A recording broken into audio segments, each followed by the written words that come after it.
You are the strongest among us. We should be leaders of the Imperium. I am guided by prophecy. This is the philosophy that forms the basis of all the interactions that the main character of Dune Prophecy is involved in, and in hindsight, it makes perfect sense. I mean, the show is called Dune Prophecy. It'd be kind of a bummer if prescience didn't play a huge role in it, but what's interesting about precognition in this series is that it seems to be in its nascent stage, which is why the Bene Gesserit aren't as all-seeing and all-knowing as they are in the main timeline. The Sisterhood's limited ability to perceive the past, present, and future, as well as their colored interpretations of the same will set the stage for a civil war that will transform the Imperium, and in this episode we will look at the broad strokes of how that might play out. So without further ado, these are our predictions for episode 2 of Dune Prophecy. And before you go any further, spoiler warning, because there will be a few of those in this video. Before we go into explanation, we have a very small request. If you like our content, please support us by subscribing to our channel. This is a small click for you, but for us it means an awful lot. Thank you, and let's begin. Open your eyes, Your Majesty. The sisters have you so blind, you can't see the truth.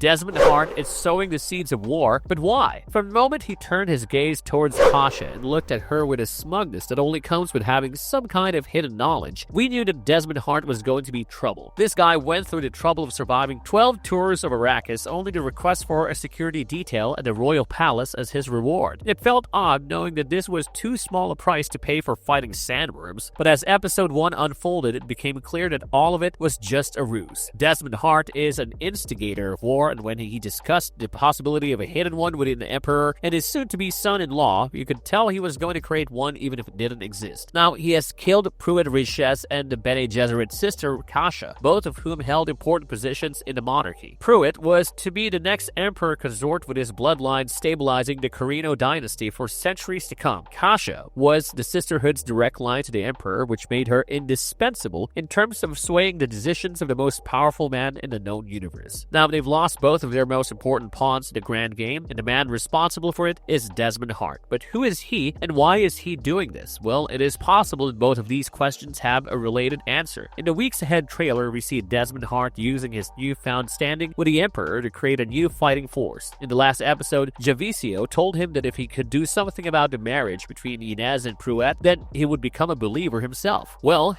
Desmond held up his end of the bargain, and now Jiso will be rewarding him with command over a force of his own. What he does with it isn't all too clear, but we can make one educated guess. He goes after the Sisterhood. There is a moment in the trailer where it feels like Desmond is confronting Valya Harkonnen. She says that someone wants to replace her, and Desmond responds by saying he has finally seen her true fear. These could be completely unrelated scenes if we're being honest with ourselves. HBO does love relying on that trick with its hype reels, but if it isn't, then the only thing that makes it make sense is the fact that Desmond is a Tula face dancer. Face dancers are the only ones who possess the genetic makeup and training to perfectly imitate the appearance, body language, and indeed life experiences of another person. If Valya is indeed talking about replacement with him, then it's possible that she's talking to a Tulaxu, especially considering the fact that prescience and other memory is such a major deal for both parties. The Bene Gesserit have a rather refined process for invoking prescience, but the Tulaxu are known for being crude merchants of flesh and technology, oftentimes both. We don't have to remind you guys about the spider pet that Baron Vladimir Harkonnen kept in his palace in Dune Part 1. If there is a race in the known universe that matches the Bene Gesserit's genetic and psychic manipulations, it's the Tulaxu, and they even have a Kwisatz Haderach program on their own. Two other things from the trailer point toward this exact possibility. One is the spider that a Bene Gesserit kills with her blade. Spiders are used to represent the Tulaxu in this new Dune franchise, so it's possible that that was a hint of their inclusion in this tale. The second is the fact that Valya says someone is anticipating and countering their every move, which makes that person more powerful than the sisters. It's a rare admission of weakness from a woman who has only known strength, and we are left to consider what could be a big enough threat to send the Bene Gesserit into panic mode. The Tulaxu are a decent fit for that description, so are the Ixids, based on Desmond's strange ability to make mechanical lizards disappear. But either way, one thing is certain: he will become the catalyst of the Imperium's first civil war, and his target will be the Sisterhood, for they are essentially enslaving humanity to their path for the future, much like the thinking machines once did. As for who he serves, who saved him from death, well, we suppose we'll find out soon enough. But one thing is certain, the answer won't be pretty. Desmond is about to become Javisio's new, more brutal kind of truthsayer, and the penalty for treason under him is death by burning. We see many men and even another sister die screaming like Prueth and Kasha, so whoever this mysterious puppet master is, their reach is extensive, and we will shape the Dune-verse for centuries to come.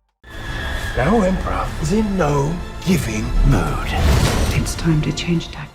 Emperor Javisio Carino, the weight of the crown and lost flames return. Speaking of Emperor Javisio, he's about to face the greatest dilemma of his life, because how does a pacifist become a man of action? Everything about Javisio screams that he's trapped by his own power and knows not how to steer the ship by himself. He relies on Kasha's advice almost exclusively, and his thoughts are not his own. The weight of the crown made him a crease to the match with the Richeses, but now that he is rid of them, Javisio is set for a religious breakthrough. He will realize that Desmond's talk about gods being real and listening to all their conversations is true, except the gods in this case would be the Sisterhood, and their listening would lead them to annihilation. Slowly but surely, the Emperor will come to realize that he's being played from all sides, especially now that Desmond will take to openly antagonizing the Bene Gesserit. House Carino's imperial authority extends over the known universe, but Javisio can't even run his household without conflict. He is an overindulgent father, an estranged husband, and a man of compromise in an age where strength needs to be rigid, not malleable. His struggles with his own position will get even worse with the return of his former lover to the palace, while his relationship with his wife worsens. Sister Francesca's Bene Gesserit affiliations and close proximity to Javisio makes her the perfect replacement for Kasha, because she already has all that she needs to control him. Their past relationship and his newfound suspicion of the Sisterhood are sure to clash with one another, delaying any sort of meaningful response that isn't being spearheaded by Desmond Hart. Javisio's wife is happy with Desmond's offer of protection, but the Emperor himself is tenuous at best in accepting it. He knows a man does not simply offer his services without expecting a reward, and for exposing such a major conspiracy against him, Desmond's reward needs to match the stakes. How he balances that with the prospect of finding a new husband for his daughter, sussing out the Sisterhood's treachery, and keeping his operations on Arrakis going is what we need to watch the series for, but we know that House Carino remains in power for 10,000 years after the series. Whatever happens to the succession, Inez will likely become Empress after all is said and done, or her half-brother will be legitimized and made Emperor Constantine Carino because her life is at the risk the most out of all her family members. She is the key to the throne, to the Bene Gesserit breeding program, to preventing Tiran Arafel, all of it. So Javisio's head is about to get heavier, and we're not sure if he's ready for all that weight to come crashing down on him. Someone who is ready to face the world with their own strength, however, is his daughter, because we are all just pieces on the board to be played in the pursuit of power. Princess Inez Valya Harkonnen and the family name. In the weeks ahead trailer, every clip involving Inez shows her preparing for war with her lover Kieran Atreides. She is practicing her swordplay on shielded dummies and shield-bearing people, but the reasons behind it are not clear, or at least that's how it seems until you realize that her single status opens up a major opportunity for another house to ingratiate themselves with the throne, and which house needs that more than the Harkonnens in this timeline. When Valya told her sisters that she needed to place one of their own on the Golden Lion throne, she was thinking about Inez and how they needed to convert her to their cause before she replaced Javisio. The Bene Gesserit made significant progress towards that goal as well, managing to convince her to join their ranks of her own volition, enticing her with the prospect of becoming her own truthsayer. But now with Prueth Riches dead and the conspiracy against the throne exposed, Inez has a tough decision to make. She will be given a new husband, of course, and based on the interactions between her and Kieran as well as Valya, and her relative Harrow, we think that the Harkonnens are the ones who will be receiving the Imperial match next. It makes a lot of sense considering they're the ones that the Carrinos come to rely on to do their dirty work millennia later. Though she hasn't said it out loud, Valya's aim since becoming a sister has been restoring her house to its former glory. To that end, she has killed one of her own and taken control of one of the most powerful organizations in the universe, and it is now on the path to breeding its leaders and controlling its destiny. The Bene Gesserit breeding program is still in its infancy, but their intent is pretty clear. Moreover, we see Valya talking to her relatives in the trailer, where she refused to give them a truthsayer in the first episode. That suggests to us that she's deliberately keeping the Harkonnen Harkonnens deprived of her talents because she knows she needs to appear completely impartial. In truth, she has machinations over the Golden Lion throne that doesn't just involve the sisters, because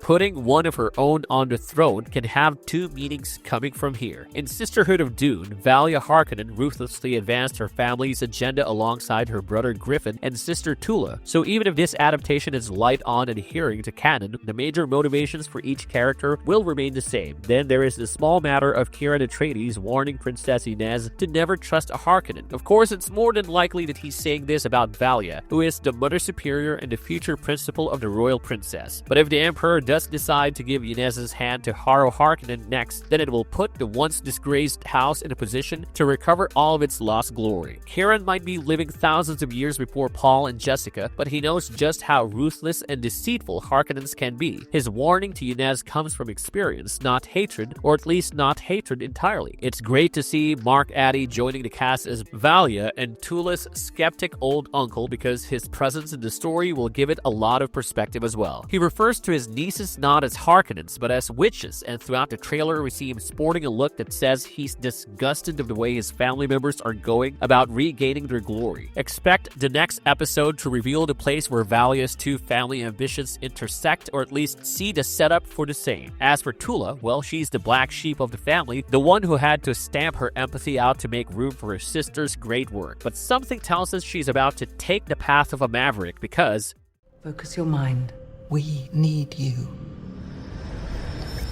a new Reverend Mother in the Spice Agony. Tula Harkonnen is pretty much the antithesis of her all-controlling sister. She is a nurturer, where Valya is a slave driver. She recognizes the sensitive properties within her students and wishes to make them bloom, instead of crushing them with logic like his sister does. She was the one who suggested the perfect candidate for Princess Inez's companion on Wallach 9, and she wants to nurture one of her candidates into becoming a truth-sayer. It's pretty wild to think that she is the same person who murdered her husband on her wedding night because her sister wanted to avenge the family name, but now the stakes are even higher. Valya and Tula ignored Kasha's prophetic vision, and now she's dead. Valya saw what Raquella wanted her to see at the end of the episode, but that is probably not going to be enough to get the full picture. All the visions we've seen in the show so far have involved sandworms in some way, so it's natural that the sisters will come to realize just how important spice is to prescience. We also see Tula's students drawing images of the sandworms in what appears to be a prescient trance. So the involvement of spice is pretty much inevitable. In the weeks ahead trailer, we see Tula giving the water of life to her favorite student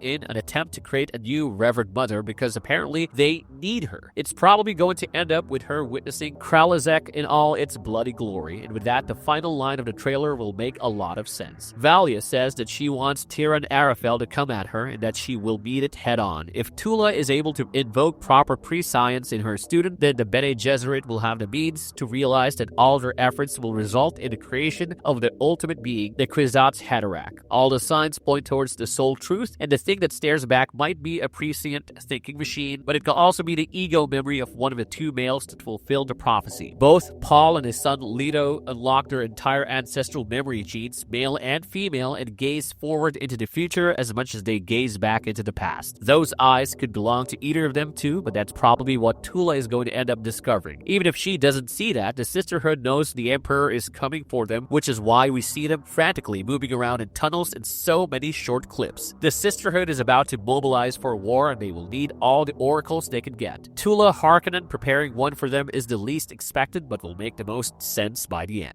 Marvelous verdict. And speaking of the end, we're sad to say, but this is the end of this video. Let us know what you guys think down in the comment section, and don't forget to like, share, and subscribe for more Dune Prophecy content. We'll see you guys in the next one, and until then, try avoiding AI lest you get smitten by the adherents of the Orange Catholic Bible.